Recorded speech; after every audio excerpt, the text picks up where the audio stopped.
Bon, vous avez maintenant un bon aperçu des couleurs de votre équipe. Si vous n'êtes toujours pas complètement sûr, ne vous inquiétez pas. Utilisez les prochaines semaines pour observer les employés sur qui vous avez des doutes. Vous pouvez également l'utiliser lors de vos prochaines conversations et chercher avec votre employé où vous pouvez faire appel à un praticien Insights pour établir les profils. Répondez maintenant aux questions de votre cahier de travail sur les besoins des extravertis et des introvertis. Selon vous, qui souffre le plus du travail à distance? Un extraverti ou un introverti? Et expliquez pourquoi.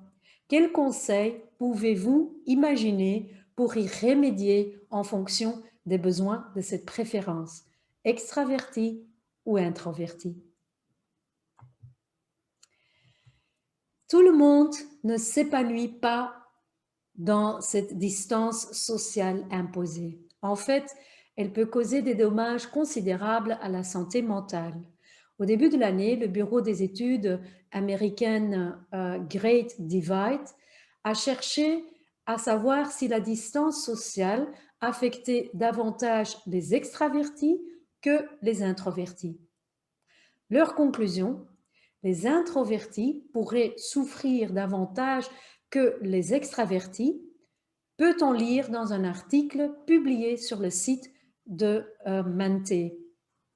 Les chercheurs sont arrivés à cette conclusion après avoir étudié un échantillon représentatif de 1000 adultes. Ils ont demandé aux personnes interrogées de passer une série de tests de personnalité, dont un test pour mesurer l'extraversion. Ils leur ont également demandé d'indiquer dans quelle mesure Covid-19 avait un impact négatif sur leur santé mentale. De manière surprenante, ils ont constaté que les personnes ayant obtenu un score élevé à la mesure de l'extraversion étaient moins susceptibles d'avoir des problèmes de santé mentale à la suite de la quarantaine. Ces résultats contredisent la croyance souvent partagée selon laquelle les extravertis souffrent davantage de la distance sociale, étant donné leur plus grand besoin d'interaction humaine. Cela pourrait être lié à un degré plus élevé de résilience psychologique connu des extravertis. Par rapport aux introvertis, les extravertis éprouvent des émotions positives plus fréquentes et plus intenses. Il leur est donc plus facile de maintenir une humeur positive dans la vie quotidienne. Cela les aide également à rester optimistes dans des circonstances difficiles, comme des changements soudains. Les extravertis peuvent également bénéficier de leur plus grand réseau virtuel. Ils utilisent plus souvent les plateformes de médias sociaux et disposent de réseaux sociaux en ligne plus importants. Cela peut leur permettre de rester plus facilement connectés socialement, même à distance. Les recherches montrent également que les introvertis soient moins susceptibles de modifier leur comportement lorsqu'ils sont confrontés à de nouveaux défis. Les chercheurs précisent qu'ils ne veulent pas suggérer que les extravertis sont en quelque sorte immunisés contre les effets psychologiques négatifs de la quarantaine. À cet égard, tout le monde souffre. Cette recherche vise à dissiper l'idée fausse selon laquelle les extravertis souffrent plus que les autres types de personnes, ce qui est ce que l'on pourrait penser au départ. Les appels vidéo demandent plus d'énergie aux introvertis que les anciennes conversations en face à face. L'absence de signaux corporels, l'écran statique où l'on se voit aussi, l'interaction plus lente ou qui donne lieu à des erreurs d'interprétation, tout cela est fatigant pour tout le monde, mais surtout pour les introvertis. Pourquoi cela? Après tout, nous avions l'habitude de travailler beaucoup avec nos PC. La différence est de voir et d'être vu. Je tire une grande partie de ma sagesse des neuroscientifiques. Ils ont fait des recherches sur ce sujet et ont découvert que le fait de se voir fournit à votre cerveau des informations sur vous. Votre cerveau commence à vous évaluer en arrière-plan parce que vous n'en êtes pas tellement conscient.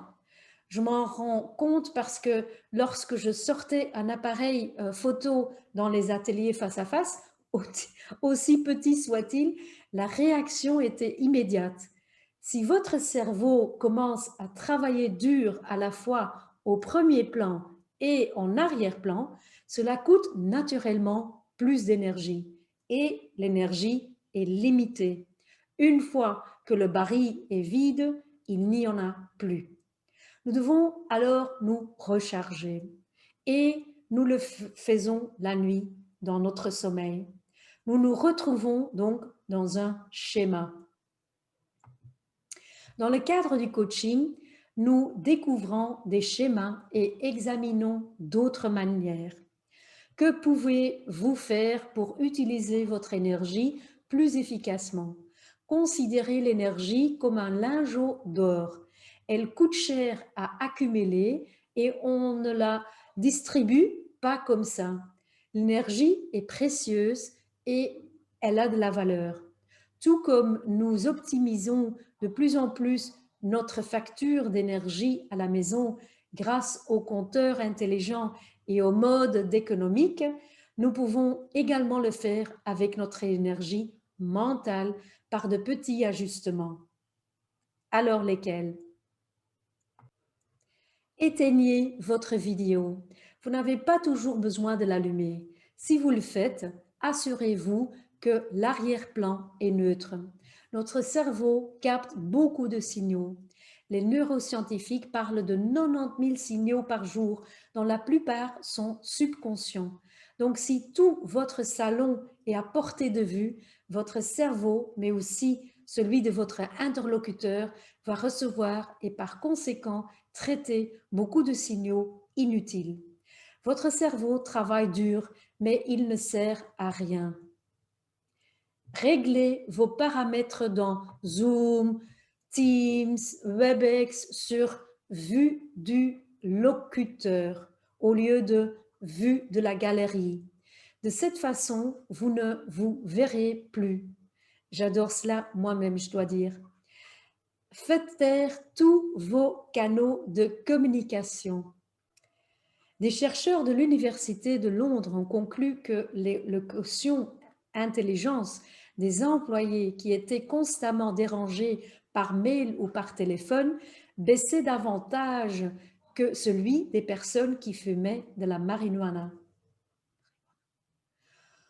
Ou encore ceci, saviez-vous qu'un employé de bureau perd en moyenne 86 minutes par jour à cause des distractions? Arrêtez votre comportement multifactoriel. Travaillez sur une seule chose à la fois. Regardez un seul écran, une seule concentration pour une énergie maximale. Saviez-vous qu'en moyenne, vous regardez votre smartphone 150 fois par jour? Éteignez votre deuxième écran lorsque vous n'en avez pas besoin pour supprimer la tentation du multitâche. Vous pouvez soutenir vos collègues introvertis en étant plus sélectif dans la programmation des appels vidéo de groupe. Envisagez de rendre facultatifs les réunions de groupe ou les brainstorming non essentiels et proposez-leur d'autres moyens d'apporter leur contribution. Des canaux comme Slack et des logiciels de collaboration comme Google Docs ou Teams peuvent être un excellent moyen de respecter les besoins de vos collègues introvertis tout en apportant une contribution précieuse aux décisions du groupe. Accordez-vous une pause, littéralement, après un effort de concentration. Évitez les réunions consécutives. Après chaque effort, vous avez besoin de vous détendre. Prenez de l'air frais. Je joue avec le chien dans le jardin, je lance quelques balles, je mange des fruits, je me fais une tasse de thé, je profite du silence, je regarde la nature et hop là, je repars. J'ai remarqué qu'entre-temps, cette façon de travailler est devenue une habitude. Mon estomac me rappelle qu'il est préférable de faire une pause plutôt que de répondre rapidement à un autre mail. Laisser mes mails en attente est également très libérateur, je trouve. Aidez vos employés à trouver des moyens de créer des espaces de travail efficaces. C'est un excellent moyen d'améliorer la productivité et le bien-être des employés. Pour les introvertis, cela signifie plus qu'une chaise ou un bureau ergonomiquement correct. Ils ont besoin d'un endroit calme pour se ressourcer. J'ai également échangé mon bureau fixe contre un bureau réglable en hauteur. Cela me permet d'alterner entre la position debout, la position assise et de la marche. J'ai acheté un vélo de bureau qui me permet de marcher et de travailler dans des positions très basses. L'exercice physique vous donne de l'énergie, aussi paradoxal que cela puisse paraître, sans compter que c'est bon pour le corps.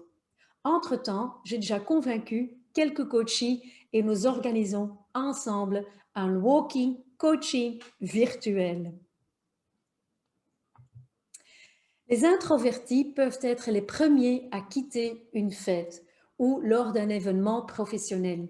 Ils aiment rester près d'un petit groupe familier.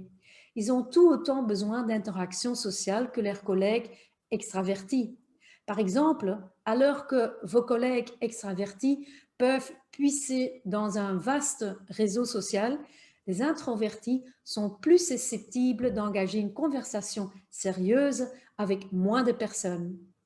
Les introvertis sont rarement intéressés par le bavardage et préfèrent avoir des conversations plus larges sur des idées, des valeurs et des sentiments. Cependant, dans une main-d'œuvre virtuelle, les introvertis en particulier, ceux qui vivent seuls, peuvent avoir plus de difficultés à initier des interactions sociales significatives. Pour aider les introvertis à s'adapter à la culture du travail à distance, encourager les rencontres sociales où les employés peuvent établir des relations significatives et rester en contact avec leurs collègues. Privilégier la qualité à la quantité. Les petits rassemblements, par exemple, qui tournent autour d'un intérêt commun ou d'une idée créative, peuvent être un excellent moyen pour les introvertis de se satisfaire leurs besoins de relations plus profondes dans un cadre plus intime. Travailler à distance n'est plus un problème en soi. Ne pas s'adapter aux différentes personnalités et aux besoins qui en découlent l'est. Les leaders efficaces partent de ces constants. Dans le dernier chapitre de ce cours, je donne des conseils sur la façon de surveiller le bien-être de vos collaborateurs.